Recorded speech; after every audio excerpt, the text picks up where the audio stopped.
Sabi ng laro niya, sa mga confidence. Basta unang sinabi sa amin ni Coach Berhel, focus muna kami sa defense. Tapos yung offense naman namin, mag-withdraw na pagka defense kami lagi. Tsaka gusto niya lagi good start kami. Tapos maintain na lang namin hanggang third and fourth. Naging motivation ba sa'yo na kumbaga i-upstage yung halalong kasi yung katawan mo kanina? Oo nga eh. Although talagang kababata ko rin siya eh. Talagang nung informatics siya, pati mga kalaban ko na siya. Tapos minsan nagkakakampi kami sa mga invite-invite. Tapos talagang kakalala ko siya. Kaya nung siya yung pagkalaban kami lagi, parehas kami ganado.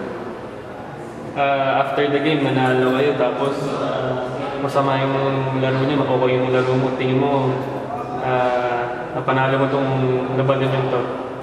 Basta kami, ngayon syempre, good start kami kasi nanalo kami. Pero mahabang serye pa to eh. Wala pa kami sa time para mag-relax.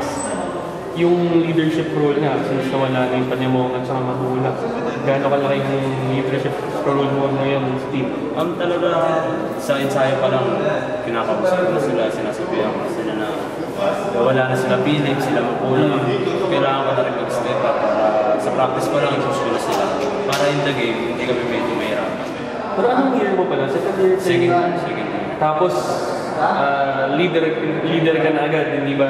Kasi ako sa pagka-leader, binibigyan lang ako biyansa ni Coach, tapos i-motivate ko rin yung mga katikit ko baka lang ako. Ano pakiramdam na kahit zero out of 8 sa press ba? Nanalo pa rin? Walang butas yun eh. Walang butas eh. Ayaw pumasok. Ayaw pumasok. May takip. Sa may Starbucks malapit. Pero lalaga ko rin yung puti ko mamaya. Yun ba yung practice mo sa susunod? Oo, bukas. Mawala na press sila. Practice.